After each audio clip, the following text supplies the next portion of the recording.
نبی کریم صلی اللہ علیہ وسلم نے عاشوراء کا روزہ رکھنے کا حکم کیوں دیا؟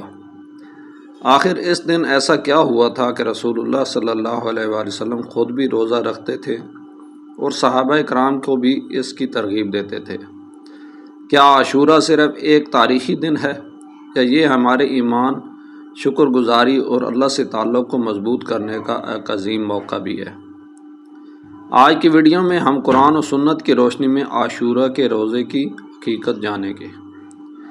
بسم اللہ الرحمن الرحیم، الحمدللہ رب العالمین، والصلاة والسلام علی سید الانبیاء والمرسلین، محمد صلی اللہ علیہ وآلہ وسلم وعلی آلہ وصحبہ اجمعین۔ محترم ناظرین، اسلامی سال کا پہلا مہینہ محرم الحرام ہے۔ یہ مہینہ ان 4 مہینوں میں شامل ہے جنہیں اللہ تعالیٰ نے خاص حرمت اور عظمت عطا فرمائی۔ یہی وجہ ہے کہ محرم کو شہر اللہ یعنی اللہ کا مہینہ بھی کہا گیا ہے۔ سال کے آغاز میں اللہ تعالیٰ اپنے بندوں کو ایک ایسا موقع عطا فرماتا ہے جس کے ذریعے گناہوں کی معافی، درجات کی بلندی اور اللہ کی قربت حاصل کی جا سکتی ہے۔ اس موقع کا نام ہے عاشوراء کا روزہ۔ لیکن سوال یہ ہے کہ عاشوراء کا روزہ کیوں رکھا جاتا ہے؟ کیا اس کی بنیاد صرف ایک تاریخی واقعہ ہے یا اس کے پیچھے اللہ کی ایک عظیم حکمت پوشیدہ ہے؟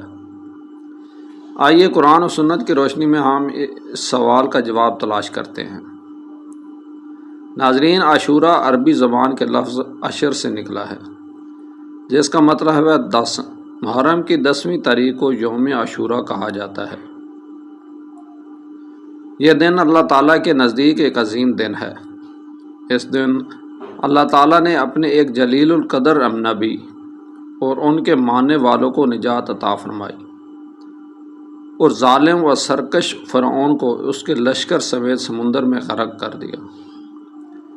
یہ واقعہ صرف تاریخ کا ایک باب نہیں بلکہ ایمان والوں کے لیے ایک زندہ سبق ہے۔ صحیح بخاری اور صحیح مسلم کی روایات کے مطابق جب نبی کریم صلی اللہ علیہ وآلہ وسلم مدینہ منورہ تشریف لائے تو آپ صلی اللہ علیہ وآلہ وسلم نے دیکھا کہ یہودی عاشوراء کا روزہ رکھتے ہیں۔ آپ صلی اللہ علیہ وسلم نے ان سے پوچھا، تم اس دن روزہ کیوں رکھتے ہو؟ انہوں نے جواب دیا، یہ بہت عظیم دن ہے۔ اس دن اللہ تعالیٰ نے موسیٰ علیہ السلام اور ان کی قوم کو نجات دی اور فرعون کو ہلاک کیا۔ موسیٰ علیہ السلام نے شکرانے کے طور پر روزہ رکھا، اس لیے ہم بھی روزہ رکھتے ہیں۔ یہ سن کر رسول اللہ صلی اللہ علیہ وآلہ وسلم نے فرمایا، ہم موسیٰ علیہ السلام کے زیادہ حقدار ہیں۔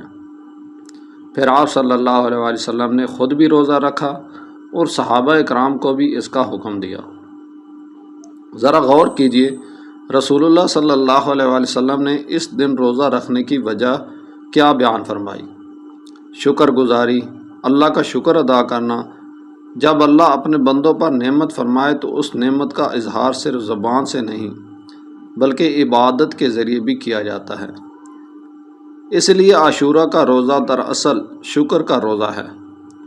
یہ اس بات کا اعلان ہے کہ ہم اللہ تعالیٰ کی نعمتوں کو یاد رکھتے ہیں، ہم اس کی رحمتوں کو نہیں بھولتے، ہم اس کی مدد اور نصرت پر شکر ادا کرتے ہیں۔ آج اگر ہم اپنی زندگیوں پر نظر ڈالیں تو ہمیں احساس ہوگا کہ اللہ تعالیٰ نے ہمیں بے شمار نعمتیں عطا کی ہیں۔ ایمان کی نعمت، اسلام کی نعمت، صحت کی نعمت، رزق کی نعمت، گھر والوں کی نعمت، امن کی نعمت، اور ان نعمتوں کا شکر ادا کرنے کا ایک بہترین طریقہ عبادت ہے۔ عاشوراء کا روزہ ہمیں یہ سبق دیتا ہے۔ ناظرین، عاشوراء کے روزے کی فضیلت بھی بہت عظیم ہے۔ رسول اللہ صلی اللہ علیہ وسلم نے فرمایا، مجھے اللہ سے امید ہے کہ عاشوراء کے دن کا روزہ گزشتہ 1 سال کے گناہوں کا کفارہ بن جاتا ہے۔ سوچئے، صرف ایک دن کا روزہ اور اللہ تعالیٰ اپنے فضل و کرم سے گزشتہ 1 سال کے صغیرہ گناہوں کو معاف فرما دیتا ہے۔ یہ اللہ تعالیٰ کی کتنی بڑی رحمت ہے۔ ہم میں سے کتنے لوگ ہیں جو روزانہ غلطیاں کرتے ہیں؟ کتنے لوگ ہیں جن کی زبان سے گناہ سرزد ہوتے ہیں؟ کتنے لوگ ہیں جن کی نگاہیں خیالات یا اعمال کمزوری کا شکار ہوتے ہیں؟ اللہ تعالیٰ اپنے بندوں کو مایوس نہیں کرتا، بلکہ بار بار توبہ، اصلاح اور معافی کے دروازے کھولتا ہے۔ عاشورہ انہی عظیم مواقع میں سے ایک ہے۔ لیکن ایک اہم بات سمجھنا ضروری ہے، گناہوں کی معافی کا مطلب یہ نہیں کہ انسان جان بوجھ کر گناہوں میں ڈوبا رہے اور پھر صرف ایک روزے پر بھروسہ کر لے۔ اسلام ہمیں توبہ، اصلاح اور اللہ کی اطاعت کا راستہ سکھاتا ہے۔ عاشورہ کا روزہ اسی راستے کی ایک خوبصورت منزل ہے۔ محترم سامعین، عاشورہ کا روزہ ہمیں ایک اور عظیم سبق دیتا ہے، حق اور باطل کی کشمکش کا سبق۔ ایک طرف موسیٰ علیہ السلام، دوسری طرف فرعون تھا۔ ایک طرف ایمان تھا، دوسری طرف تکبر تھا۔ ایک طرف اللہ پر بھروسہ تھا، دوسری طرف دنیاوی طاقت کا غرور تھا۔ ظاہری اعتبار سے فرعون زیادہ طاقتور تھا، اس کے پاس لشکر تھا، دولت تھی، اقتدار تھا۔ لیکن جب اللہ کا فیصلہ آیا تو سمندر موسیٰ علیہ السلام کے لیے راستہ بن گیا اور فرعون کے لیے قبر۔ یہ واقعہ آج بھی ہمیں یہی پیغام دیتا ہے کہ طاقت، دولت اور اقتدار ہمیشہ کامیابی کی ضمانت نہیں ہوتے۔ اصل کامیابی اللہ کی اطاعت میں ہے، اصل عزت اللہ کی بندگی میں ہے، اصل تحفظ اللہ پر بھروسہ کرنے میں ہے۔ کئی لوگ زندگی کے مسائل سے گھبرا جاتے ہیں۔ کسی کو رزق کی فکر ہے، کسی کو بیماری نے پریشان کر رکھا ہے، کسی کو اولاد کا غم ہے، کسی کو مستقبل کا خوف ہے۔ ایسے تمام لوگوں کے لیے موسیٰ علیہ السلام کا واقعہ امید کا پیغام ہے۔ جب راستے بند ہو جائیں تب بھی اللہ کے خزانے ختم نہیں ہوتے۔ جب انسان بے بس ہو جائے تب بھی اللہ قادر مطلق رہتا ہے۔ قرآن ہمیں بتاتا ہے کہ جب موسیٰ علیہ السلام کی قوم نے سمندر کو سامنے اور فرعون کے لشکر کو پیچھے دیکھا تو وہ گھبرا گئے، لیکن موسیٰ علیہ السلام نے فرمایا، ہرگز نہیں، بے شک میرے ساتھ میرا رب ہے، وہ ضرور میری رہنمائی فرمائے گا۔ یہی ایمان ہے، یہی یقین ہے، یہی توکل ہے۔ عاشورہ کا روزہ ہمیں اسی یقین کی یاد دلاتا ہے۔ یہ روزہ صرف بھوک اور پیاس کا نام نہیں، یہ دل کو مضبوط بنانے کا ذریعہ ہے، یہ ایمان کو تازہ کرنے کا موقع ہے، یہ اللہ کے ساتھ تعلق کو مضبوط کرنے کا دن ہے۔ ناظرین، رسول اللہ صلی اللہ علیہ وسلم نے ایک اور اہم بات ارشاد فرمائی۔ آپ صلی اللہ علیہ وسلم نے فرمایا کہ اگر آئندہ سال زندہ رہا تو 9 محرم کا روزہ بھی رکھوں گا۔ علماء نے بیان کیا کہ اس کی حکمت یہ تھی کہ مسلمانوں کی عبادت کا طریقہ الگ اور ممتاز رہے۔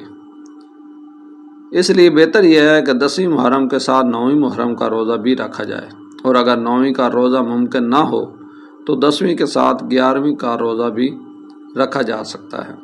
اس سے ہمیں یہ سبق بھی ملتا ہے کہ مسلمان اپنی عبادت میں سنت نبی صلی اللہ علیہ وسلم کی پیروی کرے۔ ہماری کامیابی اسی میں ہے کہ ہم رسول اللہ صلی اللہ علیہ وآلہ وسلم کے طریقے کا اپنائیں۔ آج افسوس کے ساتھ کہنا پڑتا ہے کہ بہت سے لوگ عاشورہ کے اصل پیغام سے ناواقف ہیں۔ کچھ لوگ اس دن کو صرف ایک رسم بنا دیتے ہیں، کچھ لوگ اس کی فضیلت سے ہی بے خبر رہتے ہیں۔ حالانکہ رسول اللہ صلی اللہ علیہ وآلہ وسلم نے اس دن کے روزے کی اتنی عظیم فضیلت بیان فرمائی ہے۔ ذرا تصور کیجئے اگر آج ہمیں کسی دنیاوی فائدے کے لیے ایک دن محنت کرنی پڑے تو ہم فوراً تیار ہو جاتے ہیں، لیکن جب اللہ تعالیٰ ایک دن کے روزے پر 1 سال کے گناہوں کی معافی کا وعدہ فرمائے تو کیا ہمیں اس موقع کو ضائع کرنا چاہیے؟ ہرگز نہیں۔ یہ دن ہمیں دعوت دیتا ہے کہ ہم اپنے رب کی طرف لوٹ آئیں، اپنے گناہوں پر نادم ہوں، اپنی زندگیوں کا جائزہ لیں، اپنے دلوں کو پاک کریں اور اللہ تعالیٰ سے معافی مانگیں۔ شاید کسی کے دل میں بوجھ ہو، شاید کسی نے زندگی میں بہت غلطیاں کی ہوں، شاید کوئی اللہ سے دور ہو گیا ہو، شاید کسی کو لگتا ہو کہ اس کے گناہ بہت زیادہ ہیں، تو یاد رکھیں اللہ کی رحمت ہمارے گناہوں سے کہیں زیادہ ہے۔ عاشورہ کا دن امید کا دن ہے، معافی کا دن ہے، شکر گزاری کا دن ہے اور اللہ کی طرف واپسی کا دن ہے۔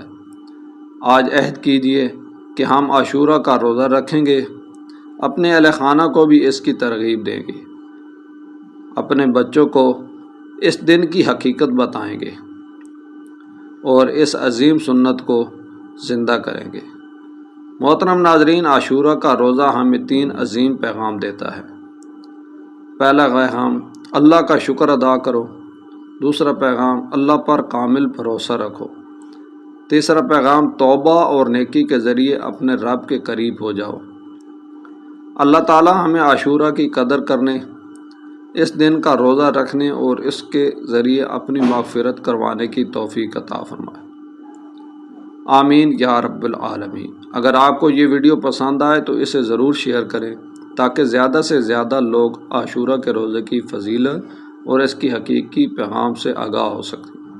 السلام علیکم ورحمۃ اللہ وبرکاتہ۔